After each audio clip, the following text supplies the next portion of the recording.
took office. And of course, 4 years since 2022 presidential, national, and local elections.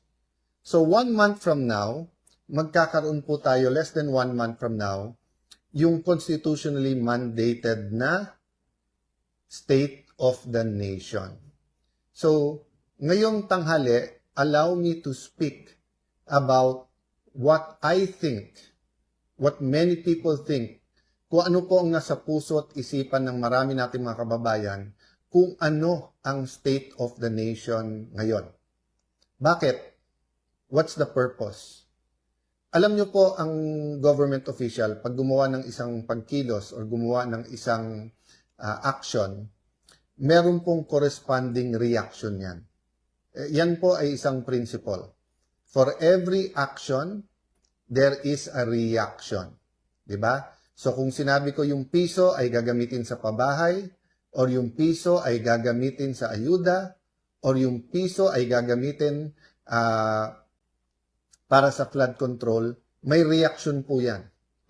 So ang nangyayari po, pag nagkakaroon ng reaction sa ginawa ng isang namumuno, namamahala, or isang public servant, at ang reaction po ay galit o ang reaction po ay negative, the public official has two choices.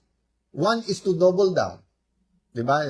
Halimbawa po, sa ginagawa ng Blue Ribbon Committee sa pangunguna nun ni Senator Lacson, at ngayon sa pamumuno ni Senator Erwin Tulfo at sabi nila yung subcommittee kay Senator Francis Pangilinan na hindi pa nag-aaksyon. So, meron pong reaction yan. So, you can double down. So, that's what Senator Lacson is doing, doubling down and saying na naging matapat siya sa takbo ng Blue Ribbon Committee. Or you can reflect. And when you reflect, pwede mong aminin ang pagkakamali.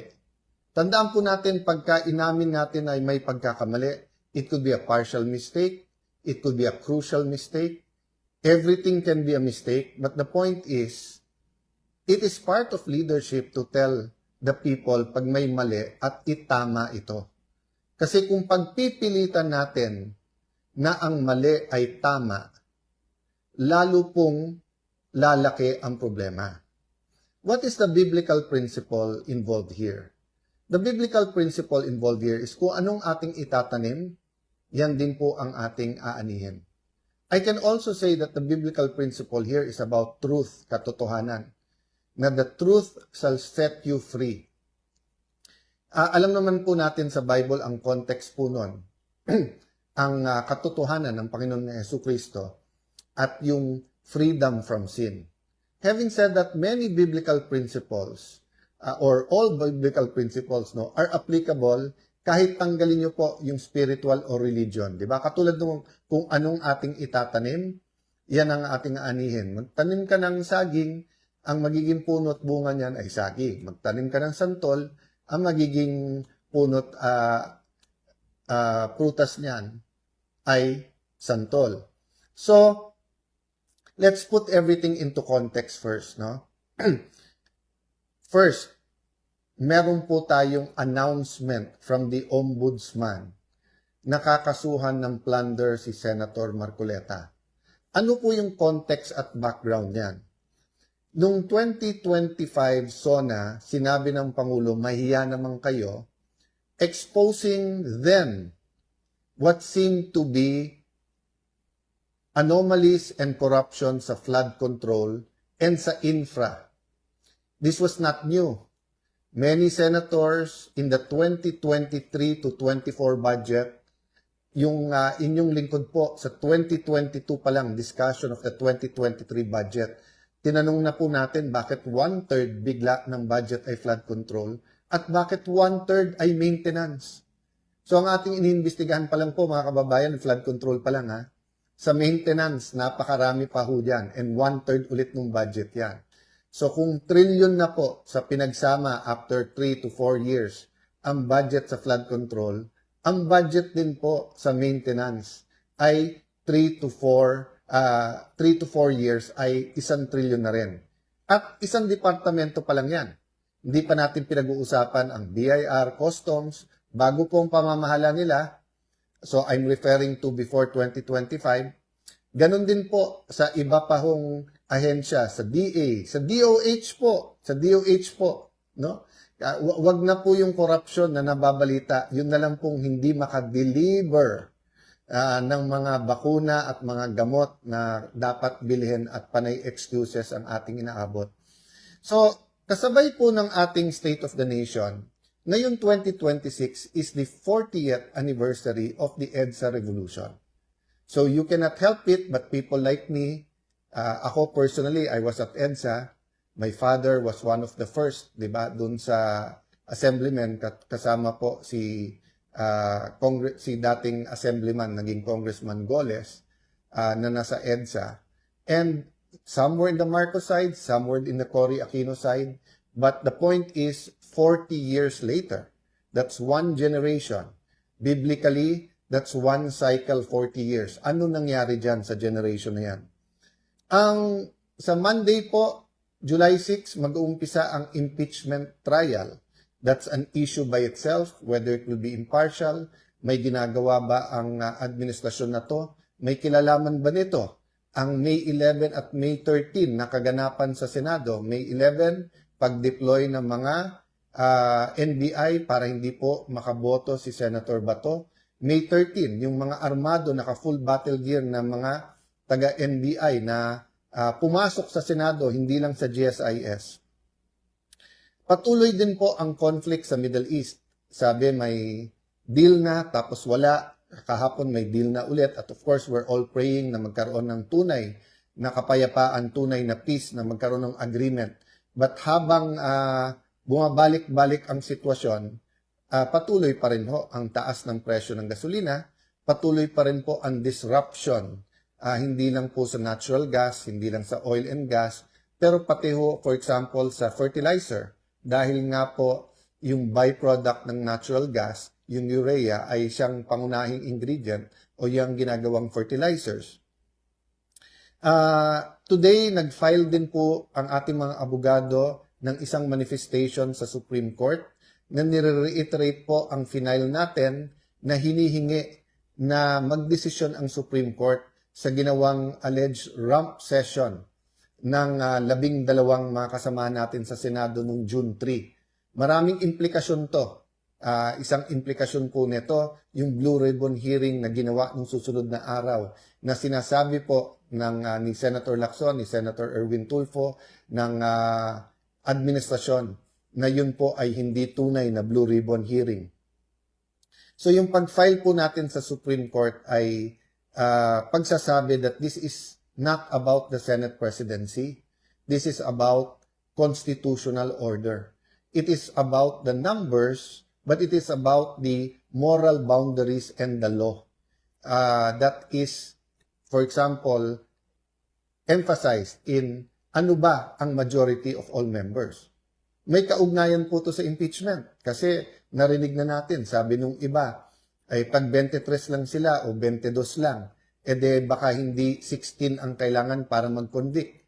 Earlier, nasabi ko na, so ibig sabihin 12 pa lang sila noon, ngayon 13 na. So ibig po ba sabihin kapag 6 ang natanggal na senador or kinulong, 12 pwede nang i-convict ang kahit sinong impeachable na officer. So, kasama din po sa balita ay kahapon yung announcement ng opisina ng kagalang-galang na ombudsman, nakakasuhan ng non-bailable na kaso si Senator Dante Marcoleta. Non-bailable po ibig sabihin sususpendin siya, makukulong hanggang matapos yung kaso. Ibig sabihin hindi siya makakalaho sa Blue Ribbon man, sa Blue Ribbon Committee man, sa session or sa impeachment proceeding.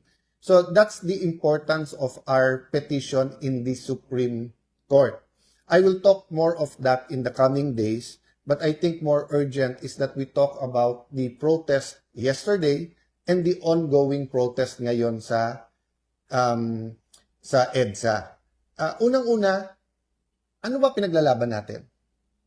Nalilito na po yung iba kasi may mga ganon, pro-admin, meron pong laban dapat pero naging Marcos na rin. meron tunay na lumalaban, meron pong sinasabi Duterte, meron pong prayer rallies. So, lahat na po ng klaseng sign nandyan.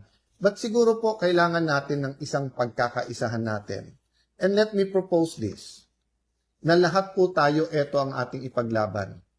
We, the sovereign Filipino people, imploring the aid of Almighty God, in order to build a just and humane society and establish a government that shall embody our ideals and aspirations, promote the common good, conserve and develop our patrimony, and secure to ourselves and our posterity the blessings of independence and democracy under the rule of law in a regime of truth, justice, freedom, love, equality, and peace. Do ordain and promulgate this Constitution. So give away yung dulo. Do ordain and promulgate this Constitution. So mga kababayan, mga kapatid, mga magulang, ito po ay hindi proposal ng Iglesia de Cristo. Ito hindi proposal ng mga kapatid nating Katoliko. Ito ay hindi proposal ng mga kapatid nating Evangelical.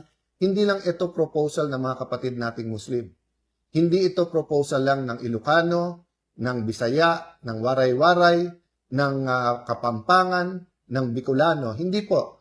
Ito po ay pinagkaisahan ng lahat ng Pilipino. Anuman ang edad, saan man pinanganak, anuman ang religion, anuman ang paniniwala, anuman ang pinaglalaban. Sabi po dito, with the aid of the Almighty God. So doon po nagsasabing ng wala pong dapat sa public discussions natin ang Panginoon. Ako isang ayon sa inyo, wag natin sabihin ang Panginoon ay para sa grupo na to o kampi sa akin ang Panginoon. Pero hindi natin pwedeng tanggalin ang Panginoon sa ating usapan. In fact, we should all be on His side. Why?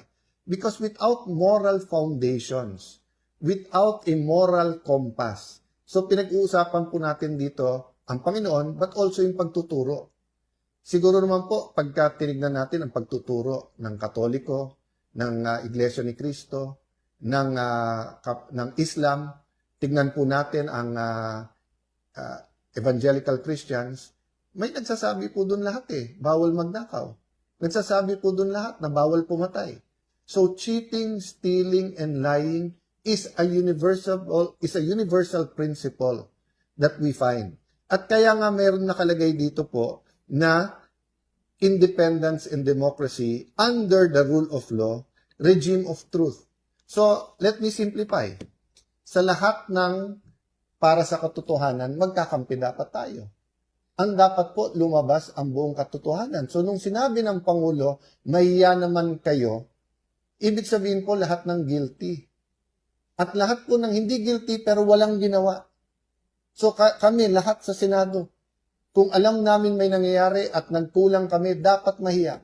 Lahat sa Kongreso.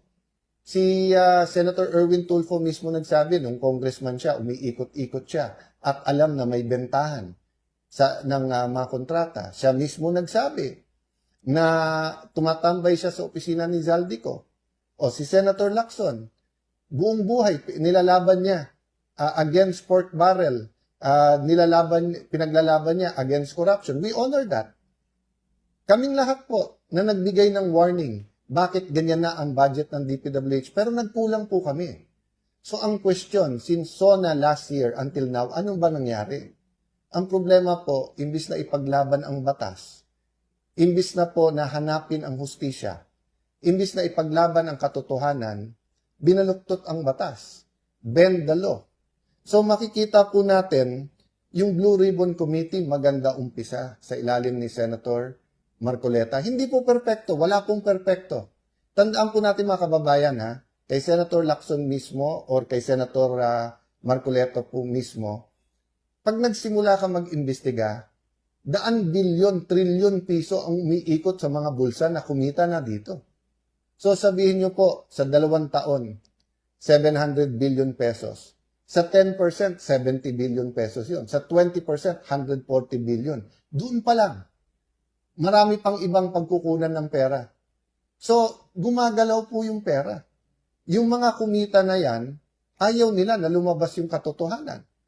puwera pa yung kapangyarihan. Kasi pag nasa kapangyarihan ka, hindi mo lang ginagastos yung pera para pagtakpan, tuloy-tuloy din po ang pagkita o tuloy-tuloy pa rin ho ang corruption. Ano nangyari nung pumalit si Senator Lacson? Nung umpisa, lahat nanonood, kami, benefit of the doubt.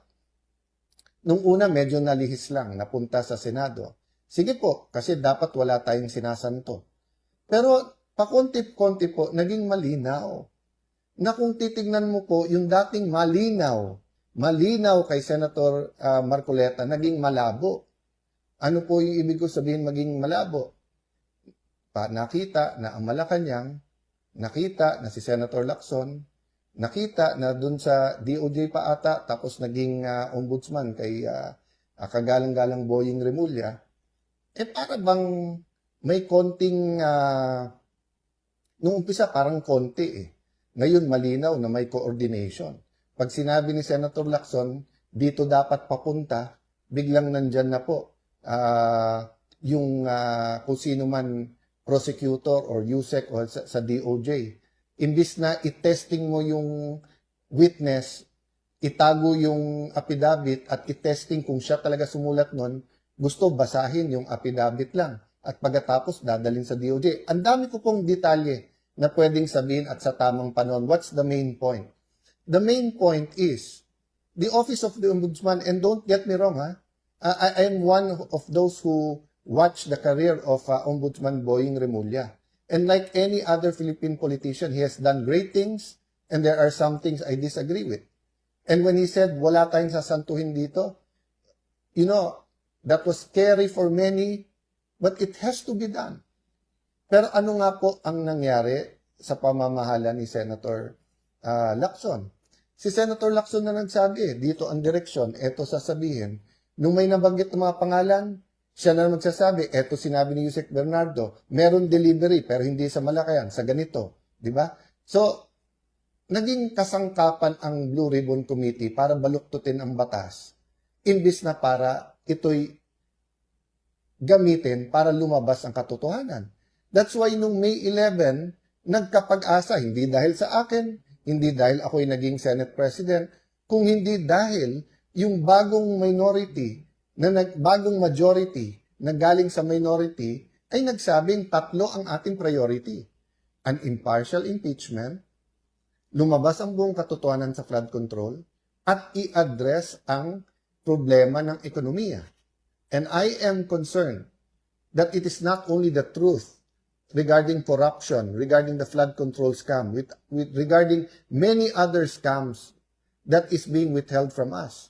The true state of our economy, ang tunay na pananalapi ng ating gobyerno, magkano na yung utang, anong gastusin, mabagal ba, mabilis ang paglabas ng DBM ng projects, kamusta po ang ating mga government contracts, yung spending.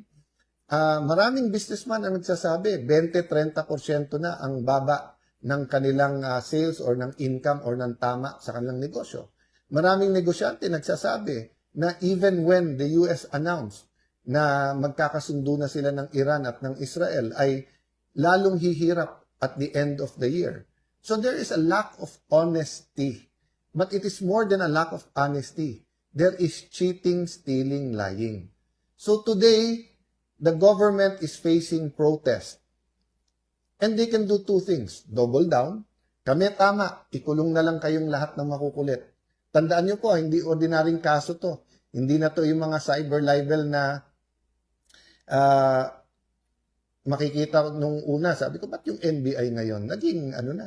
Naging Commission on Cyber Libel, yun na lang. And then, pagkatapos, nakita nyo po sa Senado kung anong ginawa. So, nakita na po natin na marami na pong ginawang attack dogs. Maraming institusyon ang tinatamaan na. Kaya napaka-importante ng Korte at ng Supreme Court. Again po we're not against the full application of the law. Lahat ng dapat managot. Pero hindi naman pwede pong medyo aayusin para non-bailable para mabawasan mga senador. Para hindi na pwede mag-participate. Tapos pagkatapos sasabihin, pag kumampi doon, absuelto na. O wala ng kaso. O non-bailable na.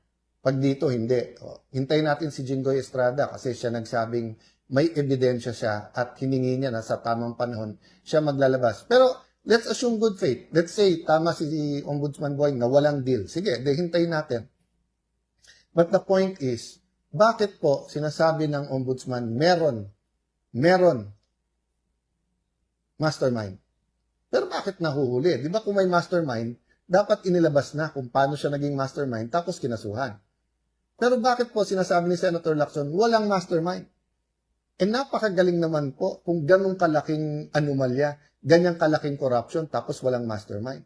At mukhang yung mga nagiging state witness. So ngayon, biglang si Secretary Bonoan, pagkatapos sabihin, wala siyang kilalaman kay Senator Jinggoy, biglang gagamitin ngayon sa kaso ni Senator Jinggoy, at sa iba pa, kulang na explanation walang basis Mukhang yung mga, dapat kasi pagka ikaw, hindi mo kailangan maging least guilty para maging state witness. Pero kailangan hindi ikaw ang most guilty.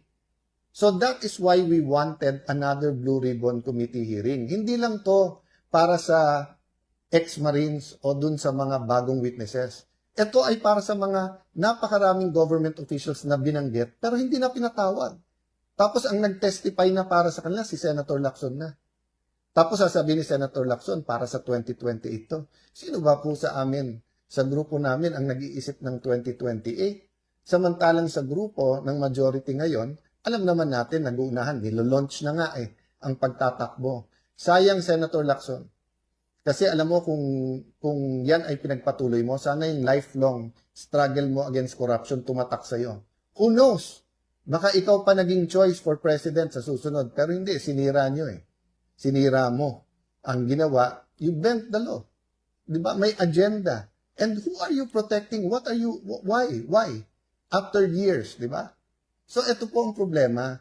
Yung ibang mga taga-Malacanang lalong tumatapang. Bakit? Kasi yung Senado na last bastion of democracy, siya pang nagamit para lalong magkaroon ng injustice. So kung pa-konti-konti itong mga institusyon na to, DOJ, NBI, di ba, minsan ginagamit ang kapulisan, paggamit po sa iba't ibang mga ahensya ng gobyerno, hindi lang para sa corruption, pero baluktutin ang batas. So mga kasama, I ask you today, number 1, prayer po. Prayers move mountains. Number 2, participate in your way. If what you can do is pray, then pray. If what you can do is pray but also post in your Facebook, in your Instagram, sa kahit anong social media, meron kayong WhatsApp, Viber groups, imulat ang ating mga kababayan sa nangyayari sa ating bansa. Sa inyo na nandito lang sa Greater Metro Manila at mapapakita nyo yung boses nyo, sumama po sa ating po mga kilos protesta. Let us support and let our voices be heard. Now, if hindi kayo makakapunta sa EDSA, pero meron kayong maliit na community, magtipon-tipon po kayo. Kaya 10, 20, 30. I-post nyo sa social media. Bakit po ito importante? Dahil sa bawat action, may reaksyon. I-interpret na naman to ng ating gobyerno na tama ginagawa nila. Na yung pananakit ay nagwo-work. Na pwede nalang arestuhin at kasuhan ng non-bailable ang kahit sino.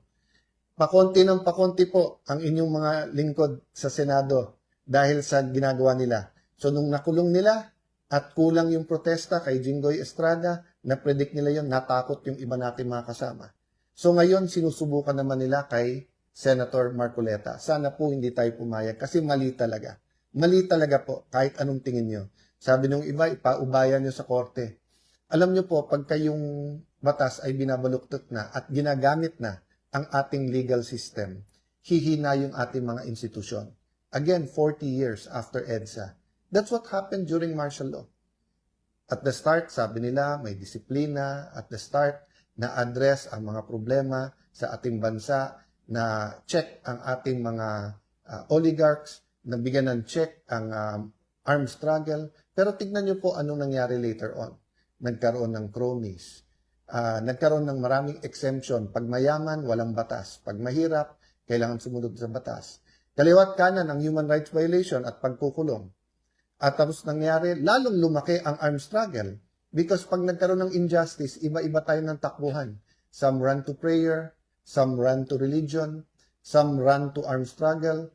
Some run to the streets. That's why ang pakiusap ko sa ating law enforcers, not only maximum tolerance, respect the right for peaceful processes and peaceful protest. Ang hiningi po natin ay sundin ang Constitution. Kaya ang hinihingi natin ay peaceful protest. Pero napaka-importante po mga kababayan na maramdaman ng gobyernong ito na mali ang kanilang ginagawa. Na hindi tayo papayag na pagtatakpan po ang katotohanan. Injustice. Sabi po nila, we are obstructing justice. Hindi po, we are obstructing injustice. Pag injustice na po, kailangan iharang na natin ang ating mga katawan. Kailangan magsakripisyo na po tayo. Kailangan po handa tayo sa kahit anuman kinakaharap natin. Bakit? Kasi po patapang ng patapang yung mga nagnanakaw. Patapang na patapang po yung cover up. At kita nyo po madalas tahimik na ang aming grupo. Pero tuwing tatahimik, hindi lang bagong issue. Hindi lang yung impeachment na lang, wala nang iba. Parang palalabasin pa nila na yung May 11 hanggang June 16 ay kasalanan ng isang grupo na gusto lang maging malaya ang ating bansa. Na gusto ang katotohanan ay lumabas. Bakit wala nang gulo ngayon sa Senado? Kasi happy na po ang Malacanang sa sitwasyon sa Senado. Pero tanong ko po sa inyo mga kababayan, happy ba kayo sa sitwasyon sa ating bansa? Mahirap ang buhay. Kaya walang may gusto po na may mga protesta at may magulo. Pero alam nyo po, ang kaguluhan ay dala ng corruption at kahirapan. Hindi to dala ng mga protesta. So ngayong tanghaling to, mga kababayan, let's all join in prayer, asking God for solutions for our country. But let's put a step to our prayer. So with your permission, may I lead us in a short prayer. Diyos Ama, lumalapit po kami sa inyo. Anuman ang aming religion, anuman po ang aming edad, anuman ang aming estado sa buhay, kami po man ay senior citizen or young people sa ating bansa. Kami po man ay nasa Luzon, Visayas, Mindanao, or all around the world. We surrender everything to you. Kami po ay likha nyo. We're made in your nature and in your image. We know, Lord, that you intended the Philippines to be a powerful nation, to be a rich nation, to be a prosperous nation. You empowered Filipinos with understanding, wisdom, and knowledge. Ngunit katulad po ng isang paso na puno po to ng liquid gold, ay unti-unti itong binutas ng mga dapat pumuprotekta nito. Para po mapunta ko saan-saan pati sa sariling bulsa. Sometimes there were good intentions. Most of the times there were bad intentions. But we know that there is now a time of reckoning and shaking. So as we pray for mercy for our people and nation, we pray that you spare us from calamities, yan po man ay maging earthquakes o malalakas na bagyo, sa mga sunog, sa mga baha na nangyayari. We do know, Lord God, na sa bawat aksyon may reaksyon. Sa bawat tinanim may aanihin. At itong mga baha ay ani dahil po sa ginawa sa nature, sa kalikasan. Ginawa po sa pandarambong sa ating pong mga proyektong pang flood control. So Lord, as we ask for your forgiveness, we ask, Lord, that as we seek your kingdom and righteousness, you raise up the right leaders. Leaders, Lord, sa bawat pamilya. Leaders sa bawat simbahan, leaders sa business community, leaders po sa health sector, leaders po sa media, leaders po sa entertainment, leaders po sa ating gobyerno na ipaglalaban po ang katotohanan. We lift this up to you in Jesus' name. At kung ano pa ang religion ng ating mga kababayan, we join them in the desire for a better Philippines, in the desire for justice. Thank you, Lord God. Thank you, Lord Holy Spirit. So, thank you for praying with me. There are many, many more things that will happen in our nation, many, many more issues. But we have to start somewhere. And somewhere is number one, fighting for the same thing. Nasa preamble ng Constitution. Number two, in everyone agreeing with the rules. Ano po yung rules? Yung Constitution, yung batas. Without those rules, including moral rules, wala tayong character. Wala tayong identity as a nation. And we will not find ourselves unless we have a national identity. And I hope our national identity again, will flow from what the preamble says. One, it will be from the aid of the Almighty, ang source natin. Then it will promote common good, and it will be based on the rule of law, a regime of truth, justice, freedom, love, equality, and peace. So let's fight hate with love. But let's fight. Magandang Simula po ng ating pagkabata, simula po tayo'y namulat, tinuturuan po tayo na sa higit sa lahat mahalin ang Panginoon, hindi po ba? At pagkatapos po tayong turuan na mahalin ang Panginoon, ang sinasabi sa atin, mahalin ang ating kapwa. Pero dahil lubusan nagmamahal ang Pilipino, pag may gumagawa ng masama, minsan sobra ang ating patawad.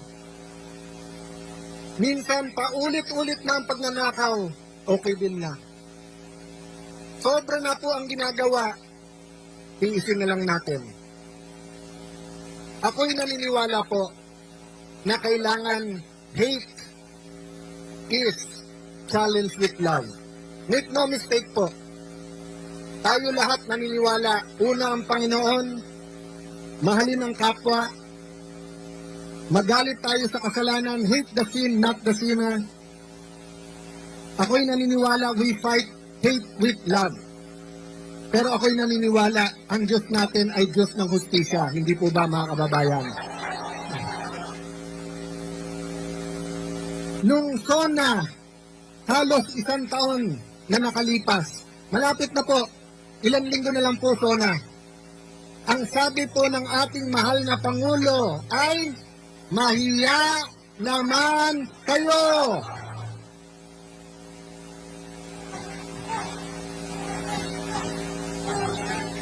Yung iba po, yung iba ay nagkaroon ng pag-asa.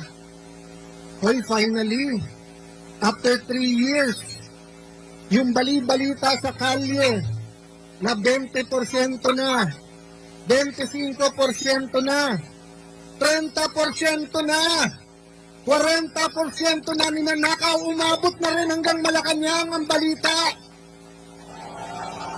Nagkaroon po ng pag-asa ang ating mga kababayan. Kasi baka naman, dahil po siyempre, iba pag Pangulo ka, iba pag nasa taas ka. Hindi po ba? Kayo po ay napaka-bless. Bakit po? Ang isang Pilipino, pag sumulat po sa inyong tagapamahala, kahit na saan po sulok ng bansa, nakakaabot. Pag may naaapi na kapatid, nakakaabot at inaaksyonan. Pero minsan sa simpleng barangay captain, minsan sa simpleng mayor o governor, kahit po sa akin, maraming sumusulat at pasensya na. Minsan po, hindi ko natutugunan. Eh lalo pa ho ang Pangulo. Kaya nagpapag-asa tayo. At agad tumilos si Senator Lacson. Nag-privilege speech. Eh nag-hearing na si Senator Marcoleta noon. Sabi ko kay Senator Marcoleta, Sir, bawal mag-privilege speech kapag ka hini-hearing na. Dapat sa hearing. Mabait po si Senator Marcoleta. Sabi niya, aangal ba? Hindi. Baka naman makatulong sa atin. So nagkaisa kami sa minority nun. Sige, kahit na bawal ang ginagawa, kung makakatulong sa bansa, kung mahanap ang magnanakaw, kung ang kadiliman ay mabibigyan ng ilaw, okay na. Nag-speech po siya. Na-reveal yung mga ghost. Pagkatapos sinabi, 400 yung ghost, 1,000 na yung ghost. Ang daming in-expose. And then, pinalitan si Senator Marcoleta.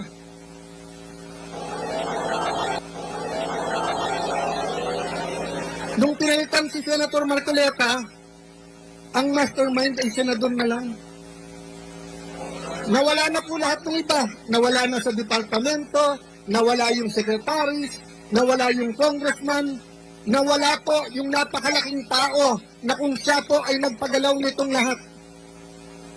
Pero sabihin nyo, kapatid na Alan, biased eh. Hindi po. Si Ombudsman Boying Remulla mismo nagsabing meron mastermind. Sabi po ni Ombudsman, meron mastermind. Ano po ang sabi? Ano po sabi ni Senator Lacson? Walang mastermind. So mga kapatid, malinaw po na ang unang nagbigay ng pag-asa sa atin na Pangulo mismong sabing mahiya naman kayo. Hindi na po sila nahihiya. Sa totoo lang po, kawalang hiyan na ang ginagawa. February 4 po, ipwepwesto po namin si Senator Legarda bilang Senate President. 30 minutes before 3 o'clock, tumahimik ang buong Senado. Bakit po? Nagtawagan na galing sa mga taas na opisina at sinabi sa mga senador, hindi na kayo makukulong, bawiin nyo lang pirma nyo. Huwag niyong papalitan si Tito Soto. Yan po ay recorded, yan po ay alam ni Jinggoy Estrada, yan po isisiwalat niya sa tamang panahon. Ang sabi po sa amin, wag lang si Loren. O, hindi na namin tinanong bakit. Sabi ni Loren Legarda, Alan, anak ko lumalaban eh. So baka yun ang dahilan. Pero okay lang, Alan. Okay lang, sinabi niya sa amin lahat. Magtiis tayo, magtrabaho, pero sabihin natin, wala nang lokohan. Walang lokohan sa flood control, walang lokohan sa tsa-tsa, walang lokohan dito sa datating na impeachment. Ano po nangyari? Araw-araw pa bago-bago, sasabihin ni Senator Lacson, walang report. Tapos may report. Tapos may mastermind. Hindi, kasama na. Hindi kasama si Romualdez, kasama si Romualdez. Tapos, nung sinabi ng isang witness, eto yung mga sekretary, nag-deliver. Lumabas po, di ba? Yung mga Marines. O, ano sabi ni Senator Lacson? Sabi niya, hindi nag-deliver, pero hindi sa Malacanang. Kasi Senator Lacson naging witness na rin. Paano po siya naging witness? Yun po ang inalma namin. Kaya nung Mayo 11, dumating po si Senator Bato. Alam niyo po ba, Lunes yon? Sabado, tumawag siya sa akin. Sabi niya, Alan, panay checkpoint na, hindi na ako makakarating. Wala rin naman yung isa. Hindi ko nasasabihin ko sa sino. Sabi ko, Kuya, yung isang yon pang 14, pang 13 ka. Sabi niya, ganun ba? Sige, pagdadasal ko. Alam niyo po, nung sinabi niyang pagdadasal ko, naramdaman ko. Naramdaman ko na hindi yun yung parang, may pag-asa ba? May pag-asa. Pero tingin mo walang pag-asa. Hindi yung parang, boss, laban, pagdasal natin. Hindi po. Naramdaman ko yung sincerity, ipagdadasal ko. Lunes ng umaga, alas 10 ng umaga tumatawag. Sabi ko, Sen, kung dadating ka, Alan, hindi Sen, gusto ko lang malaman mo kung dadating ka, eto, Sen, makinig ka. Sabi ko, ano yun kuya? Nandito na ako, sunduin mo na ako.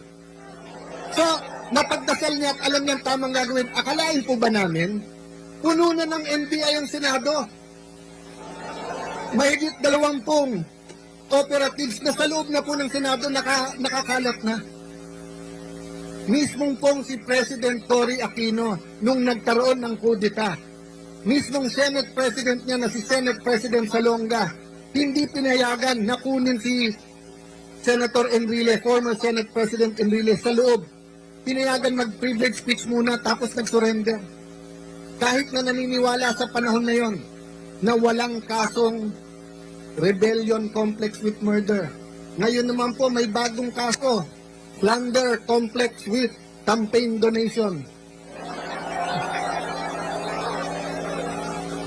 Kung pandarambong po ang pag-accept ng campaign donation, hindi po bribery ha, iba po yung bribery. Yung may tatakbo, may kailangang kontrata, eto. Wala pong kailangan na kontrata po, yung mga nag-donate kay Kuya Dante. Wala po. Kung yun po ay plunder, baka kalahati po ng mga nanunungkulan sa gobyerno ay sama-sama na dapat makulong dahil sa mga donasyon. Bibigyan ko ng example ha. Although karamihan dito kapatid, sabihin na natin may iba pang mga sumama. Nung 2016 election, Meron pong eleksyon, may isang kandidato nagpapadonate ng lugaw. Okay? Magandang project yon, magandang project yon. Magandang project yon. Pero kung 1 milyon po tayo na nagbigay ng 50 pesos para po magkaroon ng lugaw, 50 million yon, plunder po ba yon? O kayo po, may mga t-shirt kayo. Kung tatakbo po si Kadante, nagbigay kayo ng t-shirt worth 50 pesos. Eh ilang milyon po ang mga kapatid? Sa 1 milyon na lang po nagbigay isang t-shirt, plunder po yon? Oh. Ang kasalanan po ni Senator Marcoleta ay hinahanap niya ang katotohanan. Yun po ang buong katotohanan. Alam niyo po, hindi po ako magpapakahaba. Alam ko pong mahaba ang programa, mahaba ang pagtitiis, pero gusto ko pong aminin sa inyo to. Kaninang umaga, nung pinapanood ko yung video at malakas ang ulan at hindi po umaalis, tapos may konting kaguluhan, nagsisigawan, "We are one."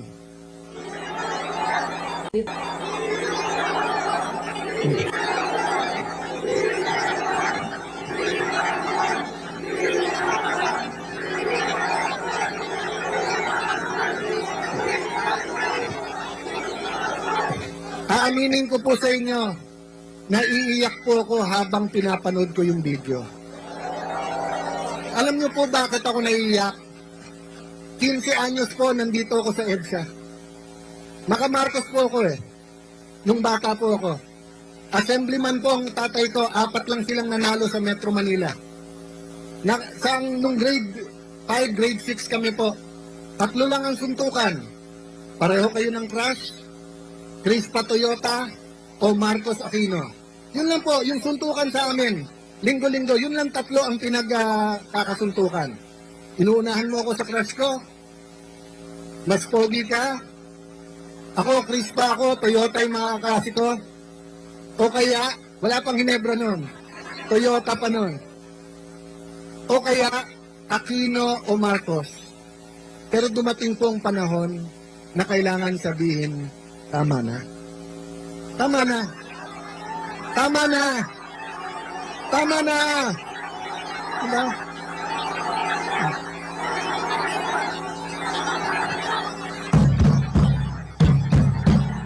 Tama na.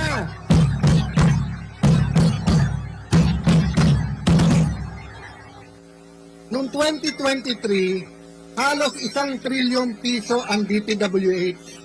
Ang flood control mahigit 300 milyon. Ang maintenance ng roads, unang beses, 1/3 din ng budget, mahigit din 300 milyon. Usually, 70% ng budget ay bagong kalye, bagong tulay, bagong building. First time po noong 2023. Flood control at saka maintenance. Ang maintenance po hindi pa iniimbestigahan hanggang ngayon. Hindi pa rin po natuwa, 2024, wala pa rin nagsabing tama na. Ganun na naman ang ginawa. DPWH pa lang ho yan, wala pang DOH yan, wala pang Department of Agriculture yan, wala pang BIR yan, wala pang LTO yan, walang smuggling pa yan. At lalong-lalong wala pang kita sa droga yan. Kaya nung dumating ang 25 na zona, natuwa tayo nung sinabing maya naman kayo kasi ibig sabihin may nagsabi sa ating mahal na Pangulo, "Boss, tama na. Boss, tama na." Ano ang problema? Ang problema, nung natutukoy na ni Senator Marcoleta kung sino mastermind, nasabihan si Ping Lacson, tama na, nalalaman na kung sinong ano. Ang problema, nung hindi na namin kinaya at pinalitan na namin si Tito Soto, may nagsabi sa Malacanang, tama na, wag niyo payagan yung mga yan makaupo. Sabi nila, tama na, litisin na. Tama na, litisin na ang ating Vice President. Nangako po kami, fair yung ating pong paglilitis. Eh bakit ayaw po nila isabay ang hearing ng flood control dun sa paglilitis? selective justice. Diba? Kung sino lang po ang gusto nila. So ang ibig sabihin po, gusto natin maging malapit tayo sa hustisya. So sa malayo, ang ginagawa nila parang malapit. Pero pag tinutukan mo sa malapit, malayo. Malayo po ang ginagawa nilang hustisya. Kanina po papunta dito, we are one. Pangarap ko at dasal ko para sa atin lahat. Sana po, maging Katoliko, maging born again, maging Muslim, maging kapatid sa Iglesia ni Cristo, maging Bisaya, maging Kapampangan, Bicolano, maging bata, maging matanda. Bilang Pilipino, nakasigaw tayo, we are one! We are one! We are one!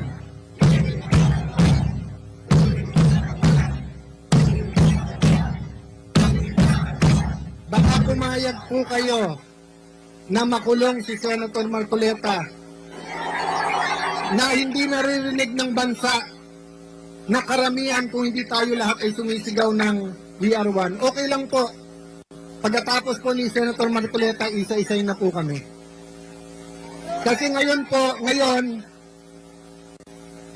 dalawa na po ang nawawala sa kasamahan namin. Sinasabihan na si Senator Bongo, lalabas na warrant mo. So 21 na lang. Sinasabihan na si Senator Marcoleta, ikaw na susunod ngayong linggo to. Ilan na lang yon? 4, 20 na lang. Sabi ng ombudsman, maaring 2, 3 senador. 13 na po sila. So yun yung hangarin, nasa 13, pwede na nila convict ang isang impeachable na officer. Kaya yung iba nating kasama sa EDSA noong 1986, yung pong nagsasabing laban, ay ngayon po hindi lumalaban. Bakit po? Bakit sila hindi lumalaban? Bakit sila hindi sumisigaw na we are one?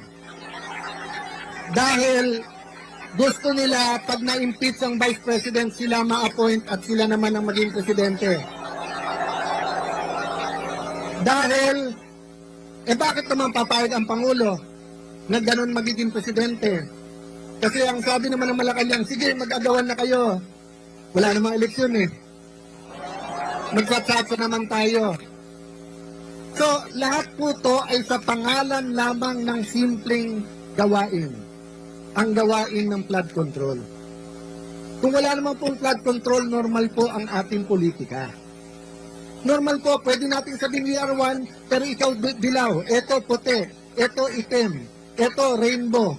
Pwede naman po natin sabihin magkakasama tayo eh. Pero bakit po madugo ang labanan ngayon? Dahil iniisip po nung iba, lamunin na natin yung pagnanakaw. Pag tayo naman naging presidente, palitan natin lahat yan. Hindi po mangyayari, kapatid. Kasi pag nadungisan ka na at kasama ka na sa cover up, wala ka ng choice. Itutuloy-tuloy mo na ang pananakit. Itutuloy-tuloy mo na yung selective justice. Baon ka na, hawak ka na nila. Yun po ang problema natin kay Kadante. Hindi natin po problema na makukulong siya. Ang problema natin, hindi siya mahawakan. Ang problema natin, hindi siya madidiktahan. Kaya mga kapatid, sana hindi kayo madiktahan. At sana po, yung mga nakikinig sa kanilang mga bahay, yung mga nanonood, pagdasal nyo po yung nangyayari ngayon. Kung may konti kayong oras at pamasahe, pumunta na rin po kayo dito dahil welcome po kayong lahat. Welcome po kayong lahat. Welcome po kayong lahat.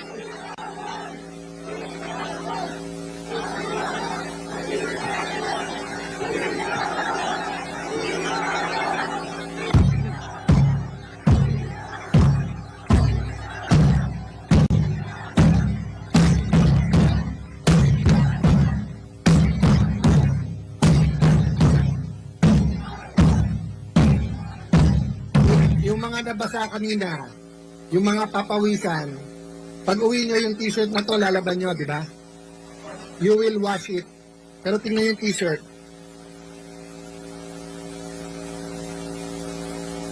They want it washed away. siguro last na po to. Yung mga kasing edad ko at mas matanda, hindi ko alam kung naalala nyo pa yung commercial ng 1980s. Meron pong commercial sa TV kasi nga ang mga tao dumadami na noon sa Metro Manila, marami po nagtatapon ng basura. Naglabas po ng gobyerno ng commercial, ang basurang tinapon nyo, babalik din sa inyo. So kapag ka ikaw ay public official at may desisyon ka at question ng tao, katulad ng ginagawa nyo ngayon, katulad ng ginawa nyo sa Malawakan yung rally, nung nanawagan kayo ng pagkakaisa, nanawagan kayong pakinggan kayo, dalawa lang po ang pwedeng gawin ng public official. Una, mag-reflect, makinig. O nga naman, baka tama sila. Baka nga selective justice, ayusin natin to. Pero pangalawa, double down. Double down, ibig sabihin, yung mali, lalo nilang pagpipilitan na tama. So nakita na ni Senator Lacson na nagkaloko-loko na yung Blue Ribbon Committee, inilagay pa si Erwin Tulfo.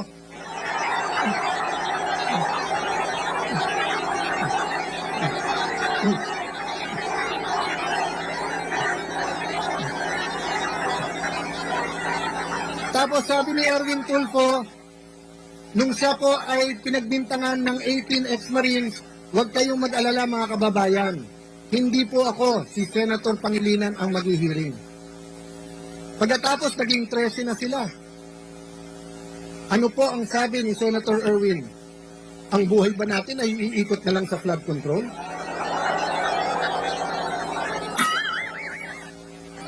Pagkatapos nung nakawin, ang mahigit 100 bilyong piso, ang trilyon-trilyong piso, sasabihan nyo kami, ang buhay ba natin iikot na lang sa investigasyon?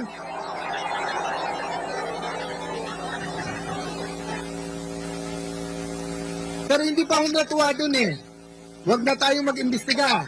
Pero lahat ng manggugulo, ikulong natin yan. Si Marcoleta ang kulit, ikulong natin yan. So, kaya po tayo nandito. Wala pong pupuntahan itong ginagawa natin. Mga kapatid, tingin niyo po ba nagbago na? Ay, okay lang kung pagkatapos ng 1 year at sinabi, mahiya naman kayo, kung nahiya na lahat, di dapat nagrarally tayo dito para magpasalamat. Pero ang katotohanan po, tuloy pa rin naman ang korupsyon. Ang katotohanan naman namimili. Ikaw, very good ka. Ikaw umamin ka. Ikaw magsoli ka. Sila na lang nagtuturo. Wala na pong daan para sa katotohanan. Sabi nila, hinaharang natin ang daan. Oo. Bakit? Hinarang nyo na yung daan ng hustisya. Di harangin naman namin ang EDSA. Ang sabi nyo, napeperwisyo ang traffic. Totoo po yun. At pasensya na po ang mga napeperwisyo sa traffic.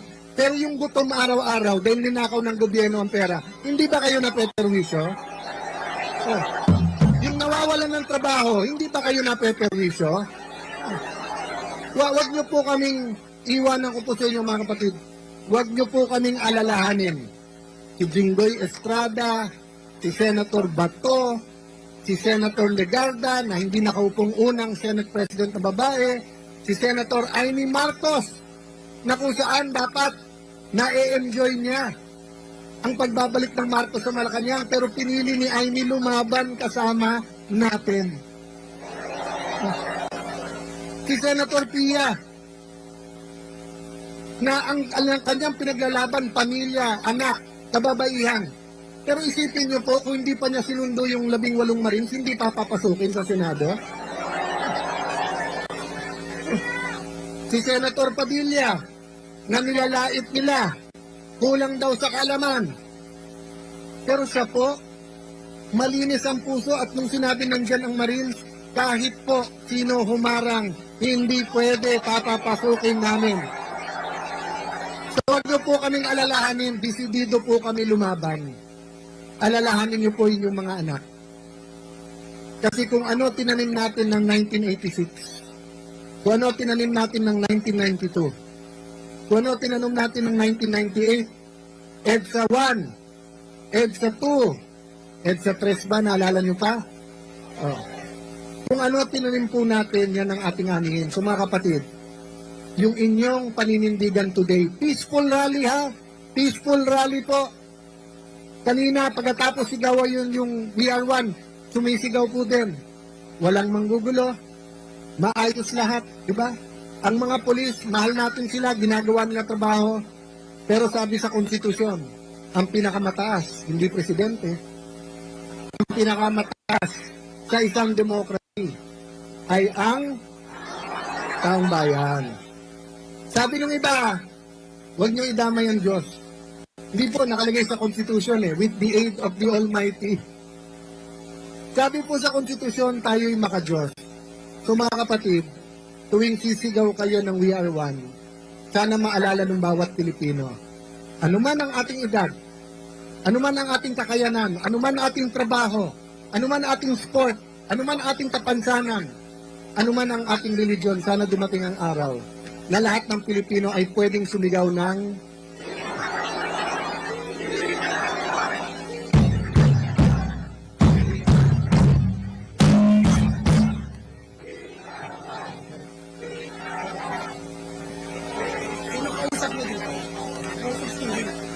Hello, mga kapatid, 5 palakpak para kay Senator Alan Cayetano. Si Carla po nasa kabilang side. Thank you very much, Senator. Wearing glasses. Okay, dito po sa kabilang side. Si KJR po. Ano po sigaw natin?